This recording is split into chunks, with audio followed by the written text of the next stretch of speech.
हाँ, आपने एकदम सही सोचा है। आपको एक भी पैसा खर्च नहीं करना पड़ेगा अगर आप कॉइन स्विच पर ट्रेड करते हैं या कॉइन स्विच प्रो पर। भले ही आपने स्पॉट ट्रेडिंग की हो या फिर फ्यूचर ट्रेडिंग की हो, आपको जो रिपोर्ट मिलेगी ना उसको आप यूज करके अपना ITR फाइल रिटर्न कर सकते हैं। क्योंकि गवर्नमेंट को क्या चाहिए कि भाई आपने ना कौन सी डेट को जो क्रिप्टो है वो बाई किया था, कौन सी डेट को आपने सेल किया था। अच्छा, ये भी बता दो कि कितने का यहाँ पर बाई किया था। अब ये भी बताओ कि कितने का सेल किया था एंड ट्रांजैक्शन भी बताओ कि हम कैसे माने आप सच कह रहे हो। और अब हमें ये भी बताओ कि पूरे फाइनेंशियल ईयर में फिर क्लोजिंग बैलेंस क्या था। तो सभी डिटेल्स बिल्कुल फ्री में मिल जाती हैं। यानी कि आप ये मान सकते हैं कि कॉइनेक्स के माध्यम से अगर आप टैक्स कैलकुलेट करते तो आपको काफी सारा पैसा देना पड़ता। मान के चलिए कि आपके जो ट्रांजेक्शन है वो रफली 3000 के अराउंड होते कॉइन स्विच या कॉइन स्विच प्रो पर एंड आसानी से हो जाते हैं। सो रफली आपको 3578 रुपए के अराउंड देने पड़ते, जो कि आपका काम बिल्कुल फ्री में हो जा रहा है। सो इस वीडियो के माध्यम से मैं step by step and detail में एक्सप्लेन करने वाला हूँ कॉइन स्विच या कॉइन स्विच प्रो पर अगर आपने ट्रेड किया है और अगर आप ITR फाइल रिटर्न करना चाहते हैं या फिर आप ऐसे ही देखना चाहते हैं अपना प्रॉफिट एंड लॉस, सो किस प्रकार से आप स्टेटमेंट डाउनलोड करेंगे। वीडियो में आगे बढ़े उससे पहले अगर आपने अभी तक चैनल को सब्सक्राइब नहीं किया है सो मेक श्योर आप चैनल को सब्सक्राइब कर ले एंड मेक श्योर कि अगर आपको ये वीडियो अच्छा लगता है सो आपको लाइक करना है एंड आपके मन में जो भी विचार है वो कमेंट करके आप जरूर बताएं।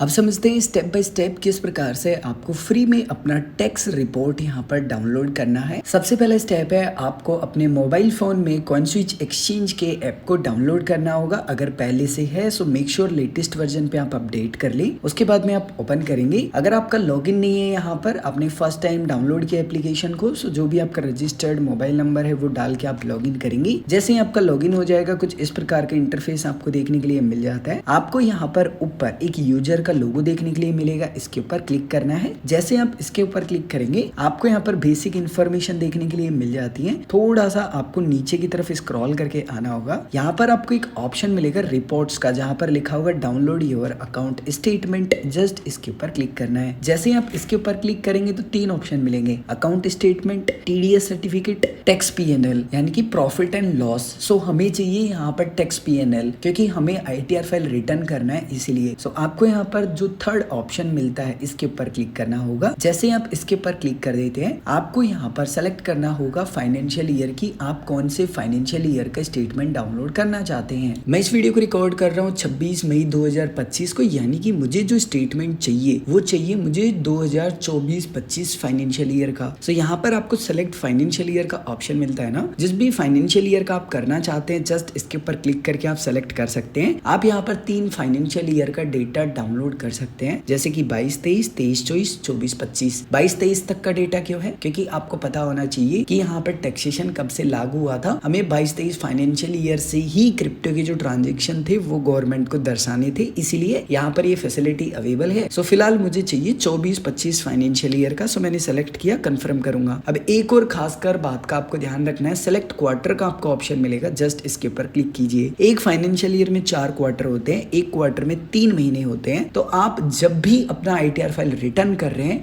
या फिर आपको देखनी है एवे ही कि भाई हाँ एक साल में ना मैंने इतना प्रॉफिट एंड लॉस किया है, तब भी आपको यहाँ पर ऑल क्वार्टर्स को सेलेक्ट करना होगा। अदरवाइज मामला खराब हो जाएगा। खराब इसलिए हो जाएगा क्योंकि आपने पूरे फाइनेंशियल ईयर का स्टेटमेंट गवर्नमेंट को देना है और आपने केवल मान लीजिए 3 महीने का एक क्वार्टर का सेलेक्ट कर लिया, तो वो पूरा फाइनेंशियल ईयर कैसे हुआ? 3 क्वार्टर तो आपके बच ही गए। तो ऐसा आपको नहीं करना है, इस बात का खासकर ध्यान रखना है। जब आप सारी डिटेल्स वेरीफाई कर लेते हैं कि सब कुछ ठीक है, उसके बाद में सेंड स्टेटमेंट के ऊपर आप क्लिक करेंगे। उसके बाद में कॉइन स्विच एक्सचेंज पर जो भी रजिस्टर्ड ईमेल ID होगी उस पर आपको स्टेटमेंट भेज दिया जाएगा। अब यूजुअली ये बोलते हैं कि 2 घंटे लगेंगे, बट ऐसा नहीं है, 10-15 मिनट में आपको मिल जाता है। और फिलहाल आपकी रजिस्टर्ड ईमेल ID पे कॉइन स्विच एक्सचेंज की तरफ से जो स्टेटमेंट भेजा गया है उस ईमेल को आपको ओपन करना है। जैसे आप ओपन करेंगे कुछ इस प्रकार का आपको इंटरफेस देखने के लिए मिल जाता है। अब आपको इस ईमेल में कौन कौन से जो स्टेटमेंट है वो मिले हैं, सो यहाँ पर आपको उसको समराइज किया गया है। सबसे पहले आपने जो रिपोर्ट डाउनलोड की होगी वो फाइनेंशियल ईयर आपको यहाँ पर लिखा हुआ मिल जाता है। उसके बाद में कौन कौन से जो ट्रांजेक्शन है वो इस रिपोर्ट में यहाँ पर इंट्रोड्यूस किए गए हैं, यानी कि आपको मिल जाते हैं। सो सबसे पहले आपको यहाँ पर देखने के लिए मिलता है कि आपने किस डेट को जो क्रिप्टो है सिंपली वो बाई की थी, किस डेट को आपने यहाँ पर जो क्रिप्टो है उसको बेच दिया था, कितने का आपने बाई किया था, कितने का आपने सेल किया है एंड आपका जो ट्रांजेक्शन ट्रांजैक्शन हिस्ट्री है वो आपको देखने के लिए मिल जाता है, एंड जो भी आपका बैलेंस बचा होगा एंड ऑफ यानी कि बिल्कुल लास्ट का वो आपको देखने के लिए मिल जाता है। ध्यान रखिएगा यहाँ पर बाय एंड सेल लिखा हुआ नहीं होता, यहाँ पर आपने कितने का एक्वायर किया था एंड ट्रांसफर का मतलब है कितने का आपने सेल किया है। सो यहाँ पर इसलिए आपको यहाँ पर जो थोड़ा सा जो मीनिंग है वो आपकी लैंग्वेज के अनुसार नहीं मिलेगी, एंड हर एक एक्सचेंज में यही यहाँ पर जो लैंग्वेज है वो यूज की जाती है। आपको यहाँ पर एक लिंक देखने के लिए मिलेगा, आपको यहाँ पर मेक श्योर करना है कि आप जब रिक्वेस्ट कर रहे हैं और आपको जब ये ईमेल मिल जाता है तो ये जो लिंक है ये 12 घंटे तक ही वैलिड रहता है। सो आपको जस्ट इस लिंक पर क्लिक करके डाउनलोड कर लेना है स्टेटमेंट को। जैसे ही आपका डाउनलोड हो जाता है सिंपली आप ओपन करेंगे स्टेटमेंट को, एंड जैसे ही आप ओपन करेंगे एक्सेल शीट ओपन हो जाएगी। अब फिलहाल आपको जो ये रिपोर्ट मिली है, हो सकता है कि आप कहीं की रिंकू भाई ये क्या है, मुझे तो कुछ समझ ही नहीं आ रहा, हो सकता है आपको समझ ना आए, लेकिन इनकम टैक्स डिपार्टमेंट को यही फॉर्मेट चाहिए और उनको पता है कि आपने क्या दिखाया है, यानी कि आपका जितना भी प्रॉफिट एंड लॉस बना है वो यहाँ पर क्लियरली मेंशन किया गया है। आपको कुछ भी नहीं करना, अपने सीए को इसी फाइल को आपको प्रोवाइड करवा देना है। I think as a user आपको काफी खुश होना चाहिए एंड थैंकफुल होना चाहिए कॉइनस्विच का, अगर आप कॉइनस्विच प्रो पर भी ट्रेड करते हैं उस कंडीशन में, क्योंकि आपका जो प्रॉफिट एंड लॉस है ये यहाँ पर कैलकुलेट करके दे रहे हैं, जो कि बहुत अच्छी बात है। अदरवाइज आपको काफी सारा यहाँ पर पैसा खर्च करना पड़ता। बाय द वे, अगर आप सभी के मन में अभी भी कोई भी कंफ्यूजन है या आप कुछ भी पूछना चाहते हैं तो कमेंट करके पूछ सकते हैं।